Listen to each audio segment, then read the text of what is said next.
اعوذ باللہ من الشیطان اللعین الرجیم بسم اللہ الرحمن الرحیم رب اشرح لی صدری ویسر لی امری واحلل عقدۃ من لسانی یفقہوا قولی اللہم انطقنی بالہدی والہمنی التقوی ووفقنی الی ما تحب ربنا وترضی الحمد لله رب العالمين الحمد لله الذي هدانا لهذا وما كنا لنهتدي لولا أن هدانا الله والصلاة والسلام على أشرف الأنبياء والمرسلين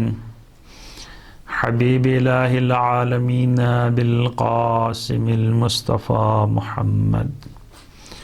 وعلى أولاده الطيبين الطاهرين المعصومين المظلومين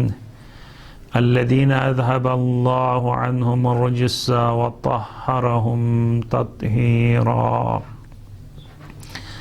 اللهم صل على محمد وآل محمد ولعنة الله على أعدائهم من الآن إلى قيام يوم الدين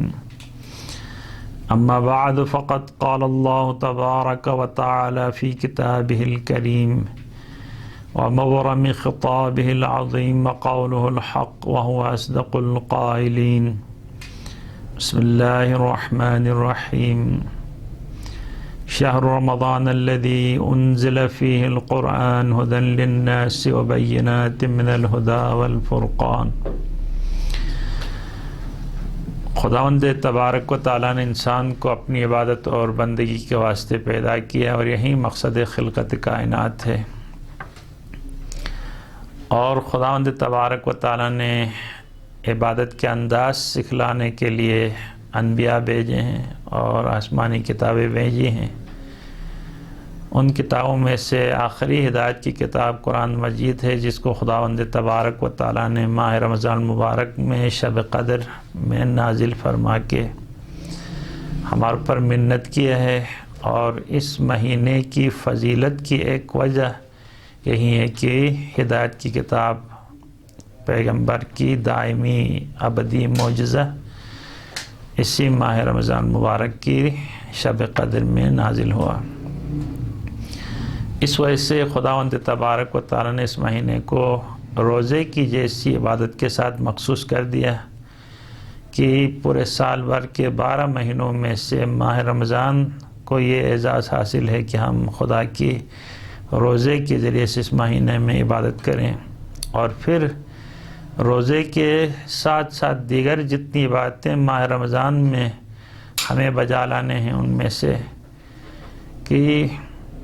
انسان غریب فقراء مساکین کے اوپر صدقہ خیرات کرے اور قرآن کی تلاوت کرے، فرائض اور نوافل کو بجا لائے، خمسہ زکوٰۃ ادا کرے، اپنی قضا نمازیں جو ان کے اوپر واجب الادا ہیں ان کو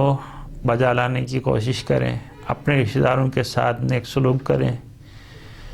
اور سب سے زیادہ جس چیز کی اہمیت ماہ رمضان میں ہے وہ یہ کہ انسان اپنے آپ کو ان حرام کیے جانے والی کاموں سے، گناہوں سے اپنا آپ کو محفوظ رکھے۔ اب پیغمبر خدا نے اس خطبے کے اندر ماہ رمضان کی فضیلت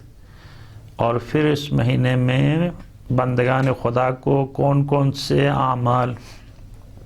بجا لانے ہیں ان کا تذکرہ کیا۔ تو 2 پیراگراف جو ہیں اسی خطبے کے بیان ہوئے ہیں، آج بھی کچھ باقی ماندہ باتیں انشاءاللہ بیان کرنے کی کوشش ہوگی،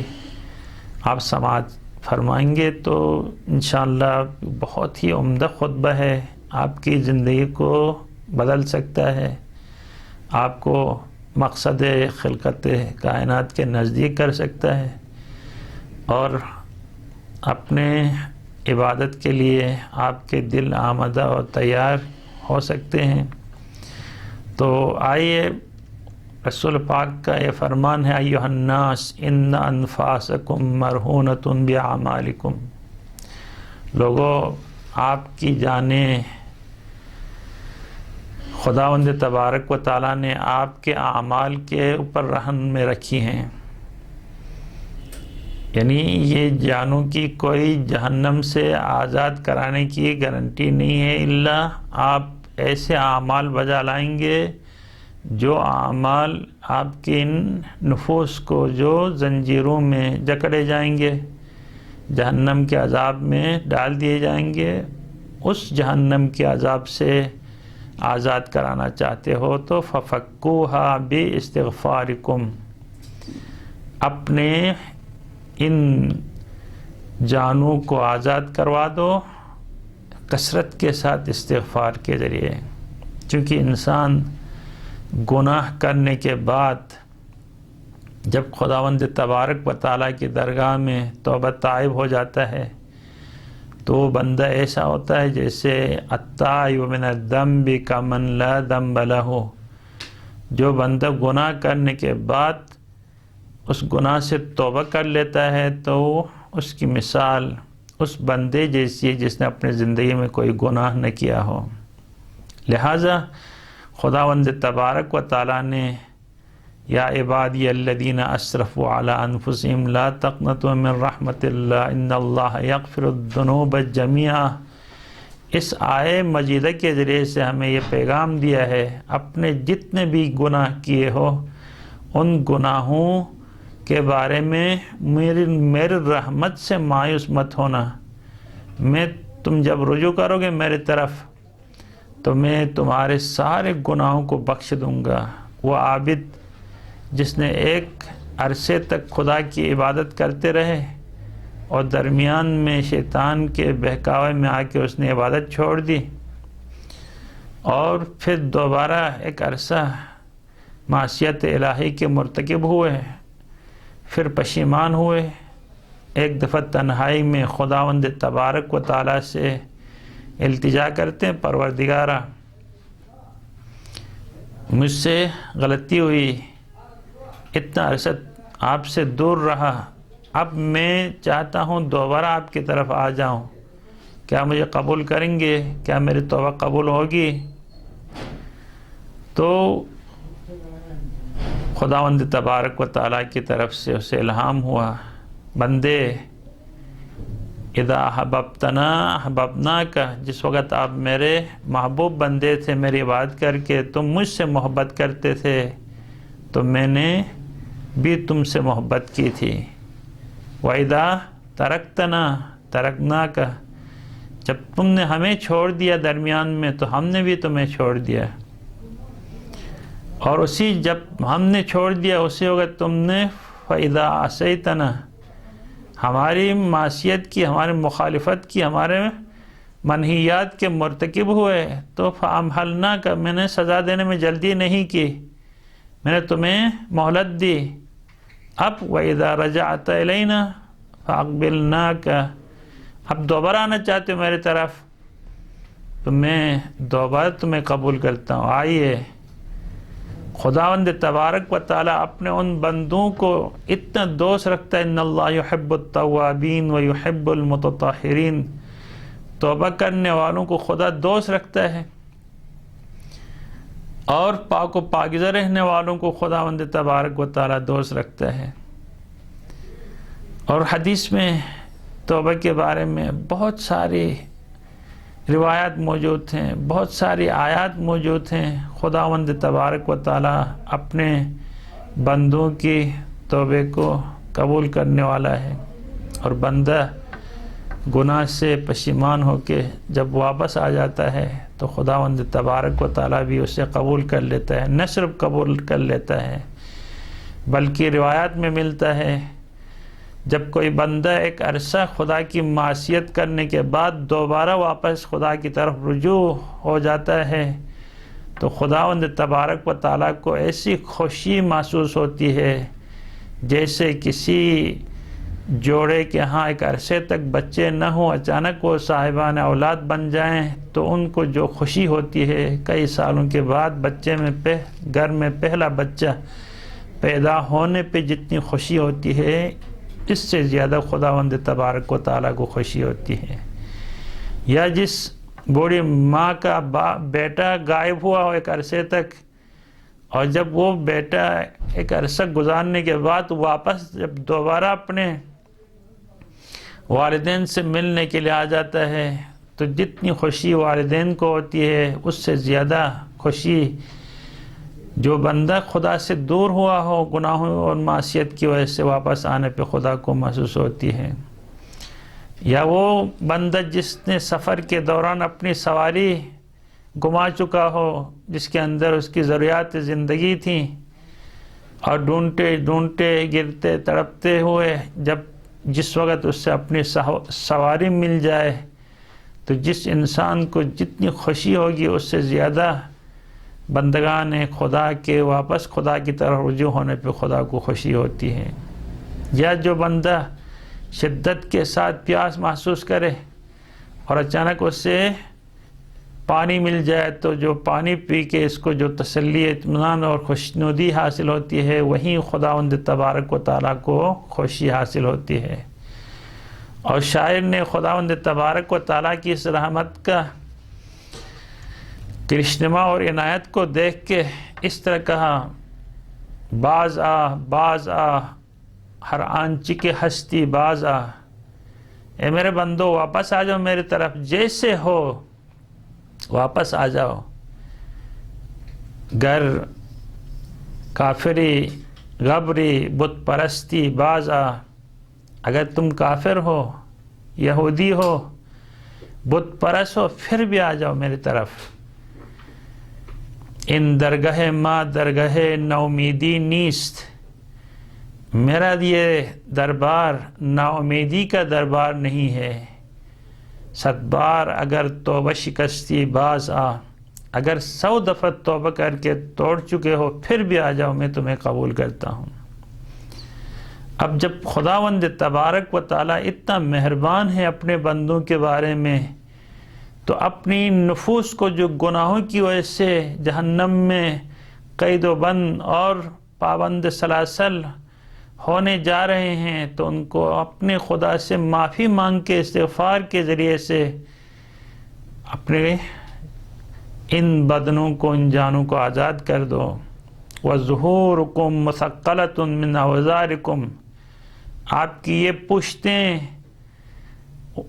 اپنے گناہوں کی وجہ سے وزنی اور سنگین ہو چکی ہیں۔ فَخَفَّفُوهَا بِطُولِ سُجُودِكُمْ، وہ کمر جو گناہوں کی بوجھ کے تلے دب چکی ہے اس کمر کو ہلکا کر دو گناہوں کی بوجھ سے، بِطُولِ سُجُودِكُمْ، انہی ماہ رمضان مبارک میں اپنے سجدوں کو طول دے کے جب افطاری کے بعد ایک ایسا گھنٹے کا سجدہ کرو اور اس گھنٹے کے سجدے میں خدا سے یہی مانگو، لا الہ الا انت سبحانک انی کنت من الظالمین، لا الہ الا انت سبحانک انی کنت من الظالمین، پروردگارہ تو پاک و پاکیزہ ہے، میں ہوں جس نے اپنے گناہوں کی وجہ سے اپنے اوپر ظلم کیا ہے۔ اور یہی بات، یہ اس ذکر کو ذکر یونسیہ کہا جاتا ہے۔ یہ وہ ذکر ہے جو حضرت یونس علیہ السلام سے ترک اولاد سرزد ہونے کے بعد جب مچھلی کے پیٹ میں گئے اور آما کے دریا میں مچھلی کے پیٹ میں حضرت یونس علیہ السلام نے اس ذکر کی تلاوت کی، لا الہ الا انت سبحانک انی کنت من الظالمین، تو خدا نے کہا فاستجبنا لہ، ہم نے اسے جواب دیا، قبول کیا، وَنَجَّيْنَاهُ مِنَ الْغَمِّ، ہم نے اسے اس مصیبت سے نجات دیا۔ یہ مصیبت سے نجات دینا ہمارا کام صرف یونس کے ساتھ مخصوص نہیں، وَكَذَلِكَ نُنْجِي الْمُؤْمِنِينَ، ہم اسی طرح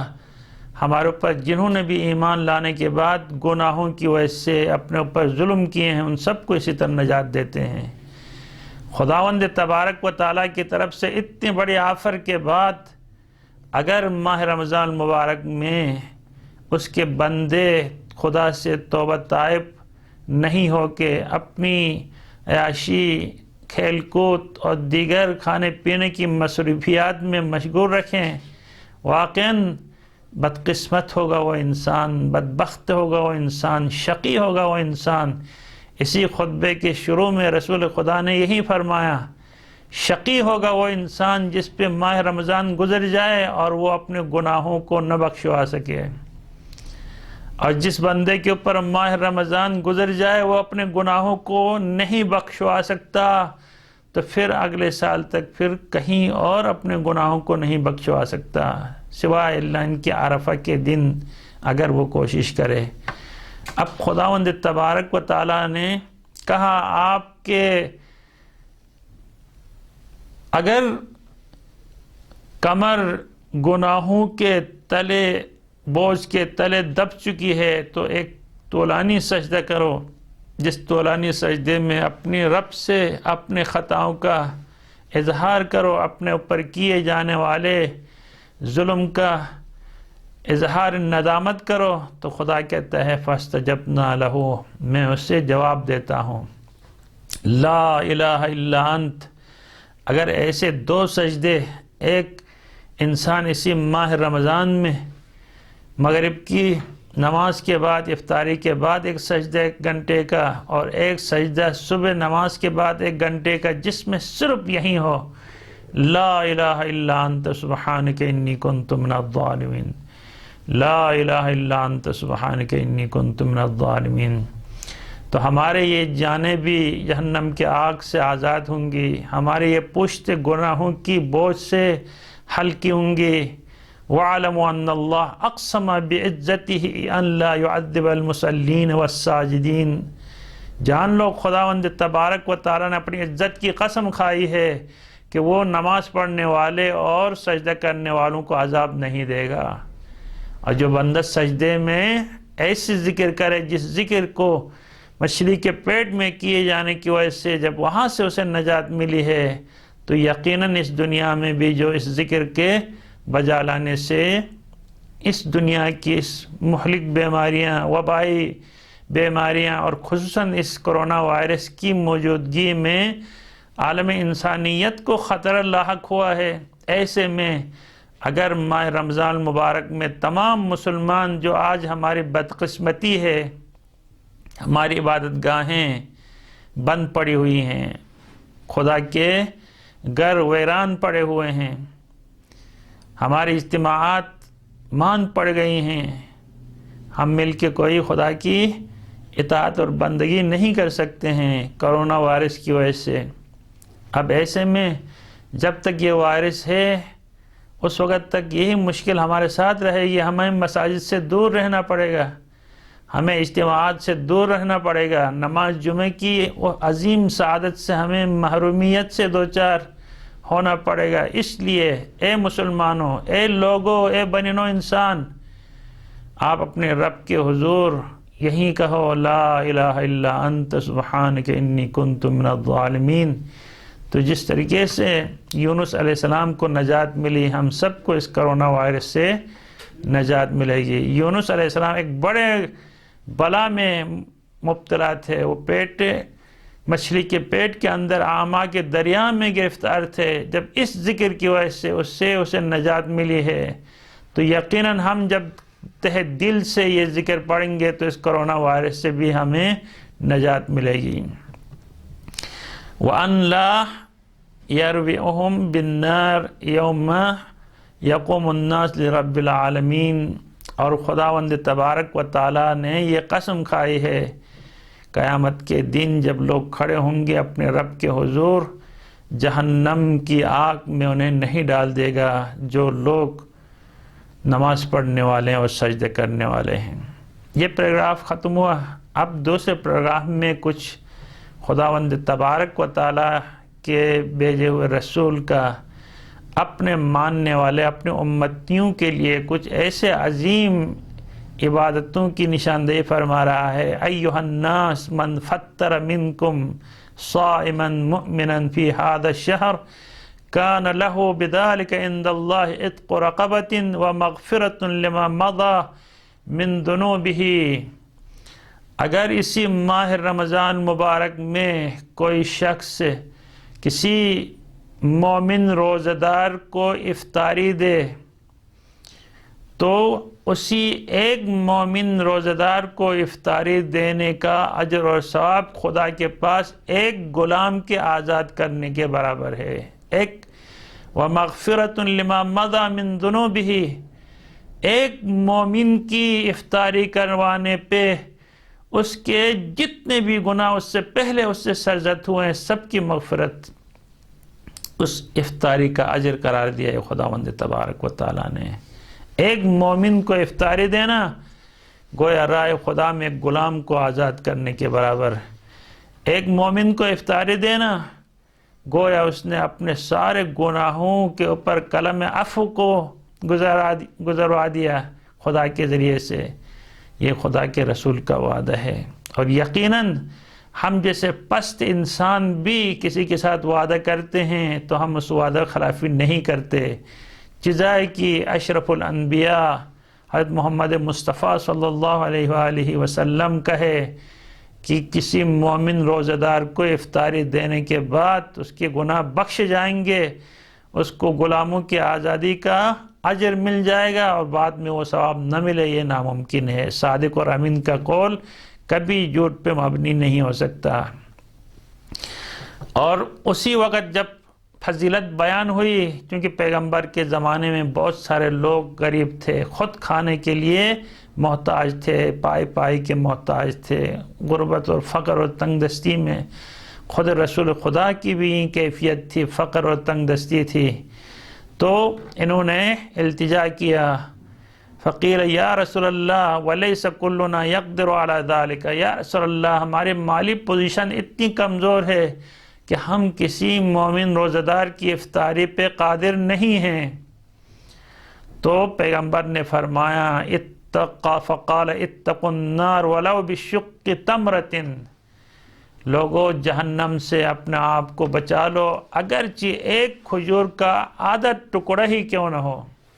ایک کھجور کا آدھا ٹکڑا کے ذریعے سے اپنا آپ کو جہنم سے بچا سکتے ہو۔ ایک بڑی افطاری کا اہتمام کرنے کی کوئی ضرورت نہیں ہے۔ وَاتَّقُوا النَّارَ وَلَوْ بِشَرْبَةٍ مِّن مَّاءٍ، جہنم سے بچو ایک گلاس پانی کسی کو پلا کے، شربت والا نہیں،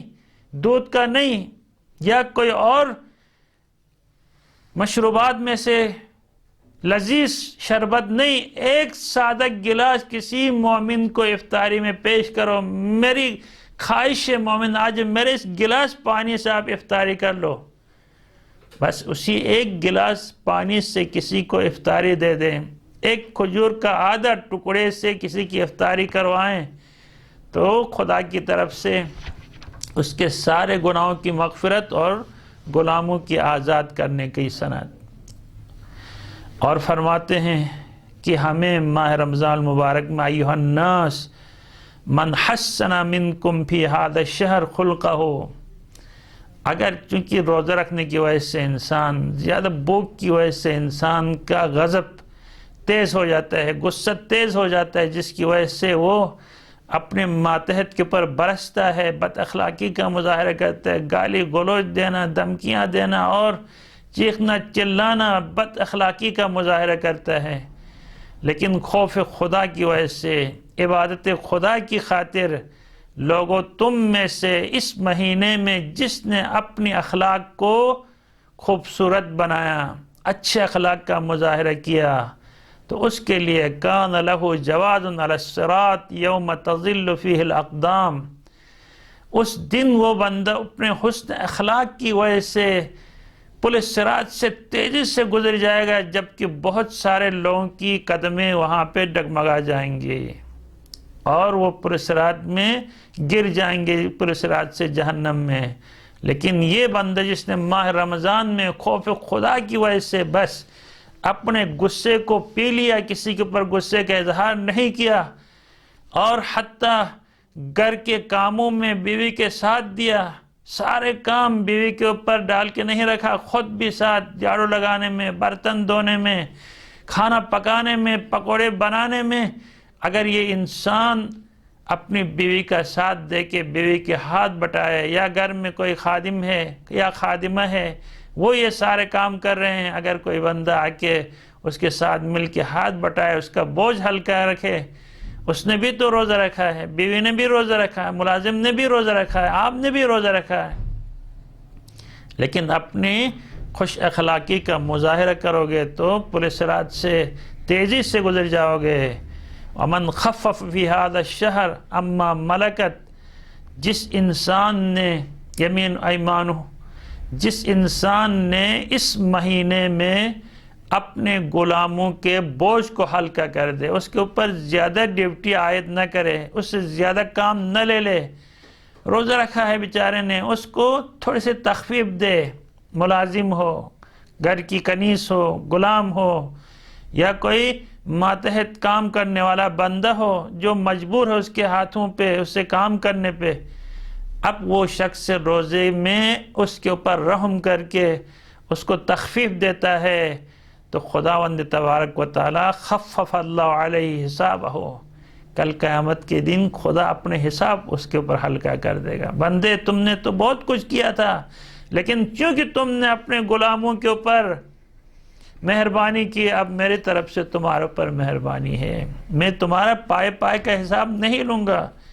تم نے میرے لیے مہربانی کی ہے میری خاطر تو میں تمہارے اوپر مہربان بنوں گا۔ ومن کف فیہ شرہ کف اللہ عنہ غضبہ یوم یلقاہ، جس نے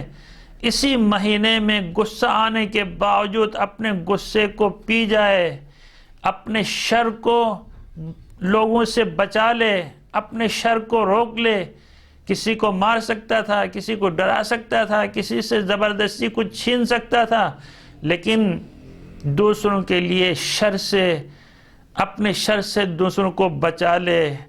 تو خداوند تبارک و تعالی کل قیامت کے دن اپنے غضب کو اس سے روک لے گا جب وہ کل خدا کی ملاقات کے لیے جائے گا۔ گناہوں کی وجہ سے جو خدا غیظ و غضب میں آیا ہے، چونکہ تم نے ماہ رمضان مبارک میں میری خاطر اپنے غصے پہ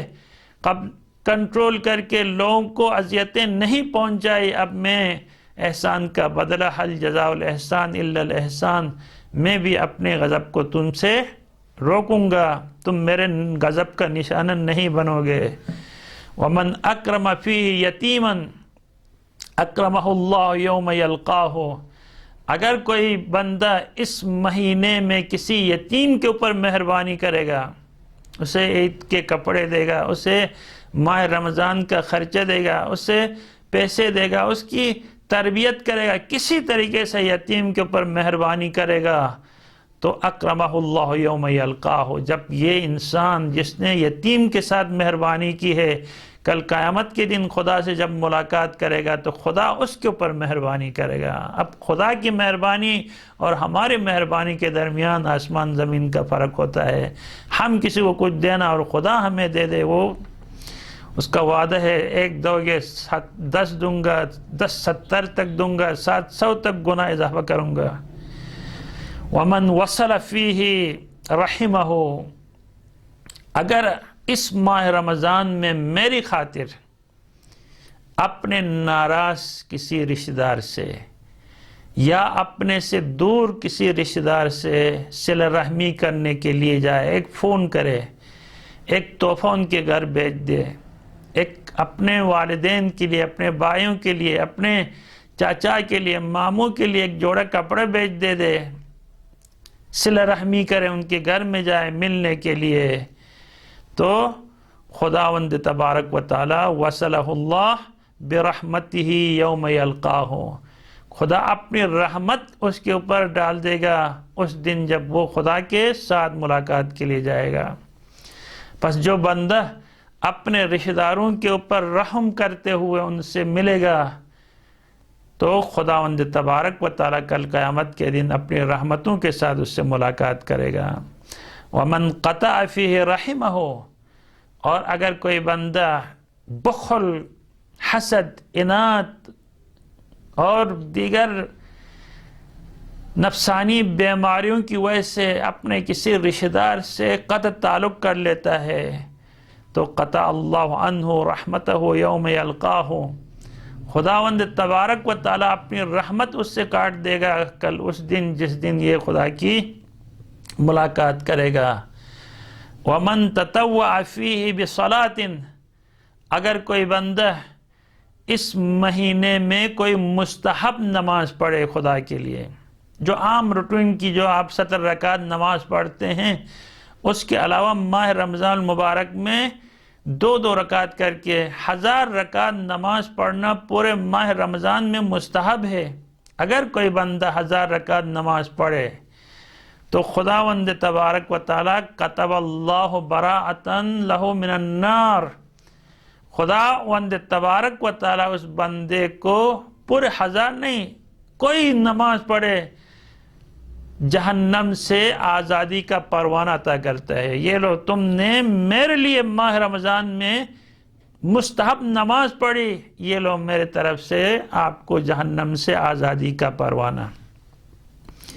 کتنا مہربان خدا ہے، بیٹھ کے بچے جوان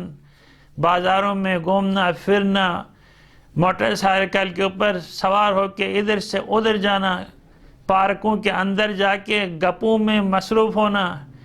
اور پھر اسی طرح لو لہب تاش کھیلنا اور دیگر کھیلوں میں جو لو لہب کے محافل ہیں اس میں بیٹھ کے وقت پاس کریں۔ اور افسوس کتنا بدبخت ہے انسان، بیٹھے 2 رکعت نماز پڑھے، 2 رکعت کوئی مشکل نہیں، وہ والی نماز جو صبح کی طرح آپ پڑھ رہے ہیں، صبح کی طرح سے نیت کیا ہے، پروردگارہ جو نماز ماہ رمضان میں تو مجھ سے چاہتا میں ایسی 2 رکعت نماز پڑھتا ہوں قربتاً اللہ، یہ کہہ کے 1 گھنٹے میں اگر انسان نماز پڑھنا 1 گھنٹے میں تو کم از کم 60 رکعت نماز پڑھ سکتے ہیں، 1 گھنٹے میں 60 رکعت نماز، اور اگر 2 گھنٹے میں پڑھے 120 رکعت نماز، ہر روز 120 رکعت نماز پڑھے تو انسان پورے مہینے میں کتنی نمازیں پڑھ سکتا ہے؟ اب اس کے لیے تو کوئی مشکل نہیں، ہم فضولیات میں ہمارا کتنا وقت جاتا ہے۔ وَمَنْ أَدَّى فِيهِ فَرْضًا، اور پھر ماہ رمضان میں مستحب پڑھنے کی اتنی اجر و ثواب ہے، اس سے جنت جہنم سے آزادی کا پروانہ ملتا ہے۔ لیکن اگر کوئی فرض ادا کرے، چاہے وہ فرض نماز کی شکل میں ہو، زکوٰۃ کی شکل میں ہو، خمسے کی شکل میں ہو، کوئی بھی فرض قرضے کی شکل میں جو اس سے واجب الادا ہے، اگر وہ بجا لائے تو کان لہ ثواب من ادى 70 فریضۃ فیما سواہ من الشہور، تو گویا اس انسان نے 70 فریضے بجا لایا اس مہینے کے علاوہ دیگر مہینوں میں۔ اگر کوئی انسان 2 رکعت نماز فجر ماہ رمضان مبارک میں پڑھتا ہے تو 70 فجر کی نمازیں دیگر مہینوں میں پڑھنے کے برابر ہے۔ 2000 روپے اگر دیتا ہے تو 2000 ضرب 70 برابر دیگر مہینوں میں دینے کے برابر ہے۔ جتنی بھی خمسہ دیں، زکوٰۃ دیں، صدقات دیں، خیرات دیں، کسی کو ہدیہ دیں، خدا کے نام پہ، خدا کی خوشنودی کے لیے، کسی کے اوپر منت چڑھانے کے لیے نہیں، صرف اپنے رب کو اپنے آپ سے راضی رکھنے کے لیے کوئی ایسی نیکی بجا لائے، کوئی فریضہ ادا کرے تو خداوند تبارک و تعالیٰ اس کے لیے 70 گنا اضافہ اجر عطا فرماتا ہے۔ وَمَنْ أَكْثَرَ فِيهِ مِنَ الصَّلَاةِ عَلَيَّ، اگر کوئی بندہ ماہ رمضان مبارک میں میرے اوپر کثرت کے ساتھ درود و سلام بھیجے، اللہم صلی علی محمد و آل محمد، رسول پاک فرماتے ہیں اسی مہینے میں جو بندہ کثرت کے ساتھ میرے اوپر درود بھیجے گا، ثقل اللہ میزانہ یوم تخف الموازین، اس دن اس کے نامہ اعمال جب تولے جائیں گے، وہاں پہ جب ان کے گناہوں کا پلہ بھاری ہوگا اور نیکیوں کا پلہ ہلکا ہوگا، تو وہ جو صلوات ماہ رمضان میں پڑھی گئی ہے وہ صلوات لا کے اس ہلکے پلے میں رکھ دیے جائیں گے، تو خداوند تبارک و تعالیٰ اس کے نام اعمال، نیکیوں کے اعمال کو سنگین کر دے گا۔ جس طرح خداوند تبارک و تعالیٰ نے سورہ میں ارشاد فرمایا فَمَنْ ثَقُلَتْ مَوَازِينُهُ فَهُوَ فِي عِيشَةٍ رَاضِيَةٍ، جب ان کے اعمال تولے جائیں گے، ان کی نیکیوں کا پلہ بھاری ہوگا، فَهُوَ فِي عِيشَةٍ رَاضِيَةٍ، اس سے ایک ایسی زندگی دی جائے گی جس زندگی سے وہ راضی و خوشنود ہوگا۔ وَأَمَّا مَنْ خَفَّتْ مَوَازِينُهُ فَأُمُّهُ هَاوِيَةٌ، اور جس بندے کے نام اعمال کے تولتے وقت نیکیوں کا پلہ ہلکا ہوگا، فَأُمُّهُ هَاوِيَةٌ، اس بندے کا ٹھکانہ ہاویہ ہوگا۔ وَمَا أَدْرَاكَ مَا هِيَ، تمہیں کیا معلوم ہاویہ کیا بلا ہے؟ نَارٌ حامیہ، ایسے آگ ہے جلا دینے والی آگ، جہاں پہ انسان اپنے اعمال کے کم ہونے کی وجہ سے ڈال دیے جائیں گے۔ اور جس بندے نے کثرت کے ساتھ درود پڑھا ہو، وہ بندہ یقیناً خدا اس کے نام اعمال میں سنگینی کر دے گا، اس سے نجات ملے گی، وہ عیش زندگی راضی میں پہنچ جائے گا۔ وَمَن تَلَا فِيهِ آیَةً، اور جس شخص نے اسی ماہ رمضان المبارک میں ایک آیت کی تلاوت کی من القرآن، كَانَ لَهُ مِثْلُ أَجْرِ مَنْ خَتَمَ الْقُرْآنِ فِي غَيْرِهِ مِنَ الشُّهُورِ، گویا ایسا ہے یہ بندہ جس نے دیگر مہینوں میں ایک پورا قرآن ختم کیا ہو۔ صرف ایک، اب مومنوں، اے مردو خواتین، گھروں میں روزے رکھ کے صرف روزہ ہی کو عبادت سمجھ کے مت بیٹھنا، یہ عبادت ہے ہی، لیکن یہ سیزن ہے، جتنا کما سکتے ہیں کمائیں۔ اگر کوئی بندہ بیٹھ کے 1 گھنٹہ صرف پیغمبر کے اوپر درود بھیجے،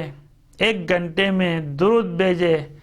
تو کم از کم 1 گھنٹے میں 1200 مرتبہ یہ درود بھیج سکتا ہے۔ 1 گھنٹے میں ہر روز 1200 مرتبہ اگر انسان درود بھیجے پیغمبر پہ اور ان کے آل کے اوپر، تو 30 دنوں میں کتنے ہوں گے؟ 40-50 ہزار کلو ہوگی، اس کا اجر و ثواب بھی اتنا زیادہ ہوگا۔ افضل الاعمال احمدها، سب سے افضل اعمال وہ ہیں جو سب سے زیادہ جس میں دشواری ہو، مشقت ہو۔ اب جب ایسی بات ہے تو لوگوں میں آپ کی خدمت میں، مسلمانوں مومنوں آپ کی خدمت میں کچھ روایات پڑھوں گا جو صلہ رحمی اور قطع رحمی کی افادیت اور نقصانات کو بتا رہی ہیں۔ سب سے پہلے امام محمد باقر علیہ السلام فرماتے ہیں، میں نے کتاب علی علیہ السلام میں دیکھا ہے، وہاں پہ لکھا ہے کہ مولا علی علیہ السلام فرماتے ہیں، ثلاث لا يموت صاحبهن حتى يرى وبالهن، کوئی بھی شخص ہے جس کے اندر یہ 3 خامیاں پائی جاتی ہیں، اس کی سزا دنیا میں دیکھے بغیر اس کی موت واقع نہیں ہوتی ہے۔ موت سے پہلے اس کی سزا وہ دنیا میں دیکھ لیتا ہے۔ سب سے پہلے الباغی، اگر کوئی بندہ کسی کے اوپر ظلم کرتا ہے، ستم کرتا ہے، کسی کے ساتھ ناانصافی کرتا ہے، تو اسے سزا دنیا میں مل جاتی ہے موت سے پہلے ہی۔ دنیا میں جتنے بھی ظالم دنیا سے جلدی مر گئے ہیں، ان کی وجہ ان ظلم تھا جو آپ نے دیکھا ہے اور سنا ہے۔ بس لوگوں، خبردار، شوہر اپنی بیوی کے اوپر ظلم نہ کرے۔ اگر گھر میں 2 بیویاں ہیں، سابقہ بیوی لاحقہ بیوی کے اوپر ظلم نہ کرے، بڑے بھائی چھوٹے بھائی کے اوپر ظلم نہ کرے، ہمسایہ کے اوپر ظلم نہ کرے، بڑا آفیسر چھوٹے والے ملازمین کے اوپر ظلم نہ کریں۔ جو بھی با اختیار ہے اپنے نیچے جتنے بھی افراد ہیں ان کے اوپر ظلم و ستم نہ کریں، ان افراد کے ساتھ ناجائز ناروا تعلقات، ناروا اقدامات نہ اٹھائیں جن کی وجہ سے کسی کے اوپر ظلم و ستم ہو جائے، کیونکہ اس کی سزا انسان کو موت سے پہلے دنیا میں مل جاتی ہے۔ اور ان میں سے فَقُطِعَ دَابِرُ الَّذِينَ ظَلَمُوا، خدا ان کی نسلیں مٹا دیتا ہے جو لوگ ظلم کرتے ہیں، ان کو نیست و نابود کر دیتا ہے خداوند تبارک و تعالی۔ بہت سارے آیتیں قرآن مجید کے اندر ظلم کے بارے میں موجود ہیں اور بہت سارے احادیث۔ وَقَطِيعَةُ الرَّحِمِ، رشتہ داروں سے قطع تعلق کرنا، یہ وہ گناہ ہے، یہ وہ خصلت ہے جس کی خصلت کی سزا انسان کو دنیا میں مل جاتی ہے۔ حدیث میں ہے، اگر کوئی بندے کی عمر صرف 3 سال رہ گئی، 30 سال رہ گئی ہے، تو اگر وہ بندہ قطع رحمی کرے اپنے رشتہ داروں کے ساتھ تو کٹ کے 3 سال رہ جاتی ہے اور جلدی اس کی موت واقع ہو جاتی ہے، دنیا میں در بدر ہو جاتا ہے، خوشی کبھی اس سے میسر نہیں آتی ہے، ہمیشہ پریشانی اور ٹینشن کے عالم میں اس کا وقت گزرتا ہے جب وہ اپنے رشتہ داروں سے اپنی خواہشات نفسانی کی خاطر قطع تعلق کرتا ہے۔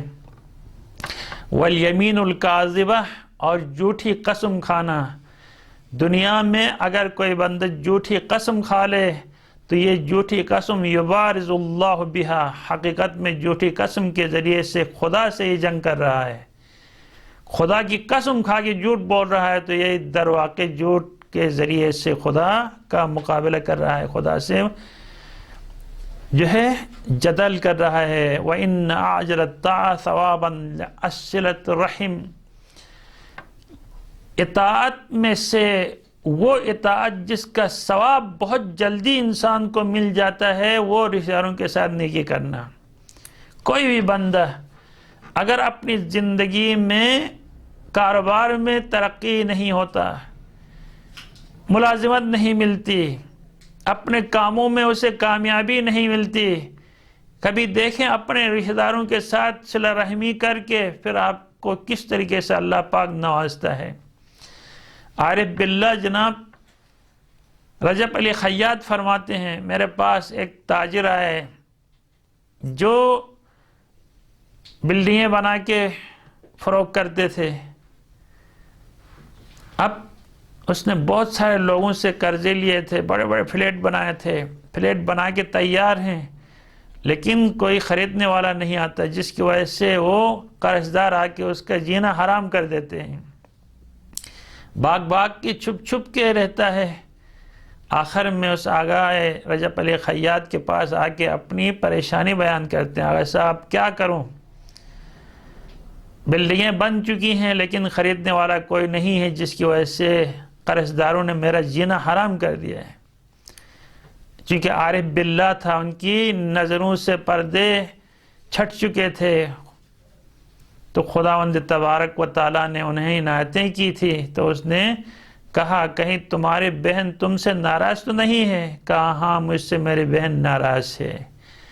کہا یہ بلا اس لیے تمہارے اوپر نازل ہوئی ہے، یہ مصیبت میں اس لیے گرفتاری ہوئی ہے کہ تم نے اپنی بہن کو ناراض کروایا ہے۔ جب تم اپنی بہن کو راضی نہیں کرواؤ گے اس وقت تک تمہاری یہی حالت رہے گی، ہاں در بدر پھرو گے، دولت ہے لیکن سکون نہیں ہے، پریشانی ہے، مصیبت میں گرفتار ہو، اپنا شکل لوگوں کے سامنے نہیں دکھا سکتے ہو اتنی بلڈنگوں کے مالک ہونے کے باوجود۔ کہا جاؤ اپنی بہن کو راضی کروا دو۔ وہ گئے اور بہن کو کچھ رقم پیسے دے کے آئے، بہن مجھے معاف کر دو، بہن ہے آخر یہ نہیں کہہ سکتی میں نے معاف نہیں کیا۔ وہ یہ کہہ کے آئے آغا صاحب کے پاس کہ میں نے بہن کو راضی کر کے آیا، تو آغا صاحب نے چونکہ وہ دل کے رازوں سے آگاہ تھے، خدا نے اسے یہ کرامت بخشی تھی، اس نے کہا نہیں تمہاری بہن دل سے راضی نہیں ہوئی ہے، دل سے راضی کرا دو، وہ صرف زمانی آپ سے راضی ہو گئی ہے، جب تک دل سے راضی نہیں کراؤ گے اس وقت تک تمہاری مصیبت نہیں ٹلے گی۔ کہا کیسے راضی کروں؟ کہا تمہاری بہن کا گھر ہے؟ کہا میری بہن کا گھر نہیں ہے، کرائے کی گھروں میں در بدر ٹھوکریں کھاتی پھر رہی ہیں۔ کہا جاؤ ان بلڈنگوں میں سے ایک پسند کروا کے ایک فلیٹ اس کے نام پہ کروا دو، چابی اس کو دے کے آ جاؤ پھر دیکھنا۔ اور وہ گئے اور اپنی بہن کو فلیٹوں کے پاس لے گئے اور پسند کروا کے ایک فلیٹ کی چابی اس سے دے دی۔ اب آئے واپس آغا صاحب کے پاس، آغا صاحب نے کہا آفرین آفرین، اب دیکھنا۔ جو ہی بہن راضی ہوئی اس کے بعد اتنے گاہک آئے، اور جس بلڈنگ کے لیے جس مال کے لیے گاہک جتنے زیادہ ہوں گے اس کی قیمتیں اتنی زیادہ من پسند ہوں گی، اور پھر اس نے کئی گنا اضافہ منافع لے کے بلڈنگیں فروخت کی، اس کے بعد وہ بہت بڑا کاروباری بن گیا صرف ماں کی اور اپنی بہن کو راضی رکھنے کی وجہ سے۔ دیکھیں آج ہمارے لوگوں میں بہت سارے لوگ در بدر ہیں، کاروبار میں کامیابی نہیں ہو رہی ہے تو اس کی وجہ یہ ہے رشتہ دار ان سے ناراض ہیں، کسی کا باپ ناراض، کسی کی ماں ناراض، کسی کے بہن ناراض، کسی کے بھائی، کسی کا ماموں، کسی کا چاچا، کسی کے چاچا زاد، بہت سارے افراد جو ہیں ناراض ہونے کی وجہ سے انسان بدبختی کا سامنا کرنا پڑتا ہے۔ لہٰذا امام علی علیہ السلام فرماتے ہیں من ازمن لی بواحدہ ازمن لہو باربعہ، اگر کوئی بندہ مجھے ضمانت دے دے، ایک چیز کی صرف ضمانت دے دے تو میں 4 چیزوں کو اسے ضمانت دیتا ہوں۔ اگر کوئی مجھے ایک چیز کی ضمانت دے دے، یعنی اگر کوئی بندہ مجھے اپنے رشتہ داروں کے ساتھ صلہ رحمی کرنے کی ضمانت دے دے، یا مولا میں ہمیشہ اپنے رشتہ داروں سے صلہ رحمی کروں گا، تو میں اسے 4 ضمانتیں دیتا ہوں۔ سب سے پہلی ضمانت یہ کہ وہ اپنے خاندان میں محبوب ہوگا، سارے خاندان والے اس کی عزت کریں گے، اس کا احترام کریں گے، اسے پسند کریں گے، ایک۔ دوسری، اس کے مال میں اضافہ ہوگا بے تحاشا، جو اپنے گھر والوں کی اگر اور اپنے رشتہ داروں کے ساتھ صلہ رحمی کرے گا تو اس کی مال میں اضافہ ہوگا۔ اور تیسری، میں ضمانت دیتا ہوں اس کی عمر طولانی ہوگی، لمبی عمر اسے ملے گی جو اپنے رشتہ داروں کے ساتھ نیک سلوک کرتا ہے۔ اور چوتھی، میں اس کے لیے ضمانت دیتا ہوں جنت کی، کل وہ قیامت کے دن جنت میں جائے گا۔ اور پھر حضرت ابو ذر غفاری رضوان اللہ تعالیٰ علیہ فرماتے ہیں کہ جنت تک جانے کے لیے جس پل صراط سے ہمیں گزرنا ہے، اس پل صراط میں 2 چیک پوسٹ ہیں۔ ایک چیک پوسٹ پہ صلہ رحمی کے بارے میں پوچھا جائے گا، دوسرے چیک پوسٹ پہ امانت داری کے بارے میں پوچھا جائے گا۔ اگر کوئی بندہ صلہ رحمی نہیں کر چکا ہے، قطع رحمی میں اور خیانت کرتا رہا ہے، تو وہ پل صراط ایسی حرکت دے گی وہ سیدھا جہنم میں جائیں گے۔ اور اگر انہوں نے صلہ رحمی مکمل کی ہے اور امانت داری میں خیانت نہیں کی ہے تو وہ پل صراط اس کے لیے رام ہو جائے گی، وہ آرام سے گزر کے جنت میں داخل ہو جائیں گے۔ یعنی ممکن نہیں ہے کہ کوئی بندہ صلہ رحمی کو قطع کر کے وہ جنت میں داخل ہو جائے، گنجائش نہیں ہے۔ خدا نے قرآن میں 3 جگہوں پہ اس کے اوپر لعنت بھیجی ہے۔ انشاءاللہ وقتی کی دامن میں گنجائش ختم ہوئی، پھر یہ سلسلہ آگے بڑھے گا، یہ خطبے کے باقی ماندہ حصے بھی بیان ہوں گے، اور جو ضروری باتیں ہیں وہ انشاءاللہ آپ تک پہنچانے کی کوشش کی جائے گی، اس امید کے ساتھ کہ آپ میری ان ٹوٹی پھوٹی باتوں پہ غور کریں اور اس ماہ رمضان میں اپنی تزکیہ نفس، اپنے خدا کے ساتھ تعلقات جوڑنے اور اپنے گناہوں کی بخشش کروانے کی کوشش کریں۔ نہ معلوم اگلے ماہ رمضان تک ہم دوبارہ زندہ رہیں گے یا نہیں رہیں گے۔ پروردگار عالم سے گزارش ہے، دعا گو ہوں پروردگار ہمیں اسی ماہ رمضان میں اپنے آپ کو بخشوانے کی توفیق عطا فرما، ہمارے گناہان صغیرہ کبیرہ کی بخشش فرما۔ پروردگار ہمارے مرحومین کی مغفرت فرما، شہداء کی درجات کو بلند فرما، بیماروں کو شفاء کامل و عاجل عطا فرما، بے روزگار کو روزگار عطا فرما، نفس امارہ کو شکست دینے کی ہم سب کو توفیق عطا فرما۔ پروردگار شیطان کے مقابلے میں ہم بہت کمزور ہیں، ہمیں شیطان کا مقابلہ کرنے کی طاقت عطا فرما۔ ہمارے زمانے کے امام کی ظہور میں تعجیل فرما، ہم سب کو ان کے اعوان و انصار میں سے قرار دے، دنیا آخرت کی سعادت ہم سب کو مالا مال فرما۔ وصلی اللہ علی محمد وآلہ الطاہرین وآخر دعوانا الحمدللہ رب العالمین۔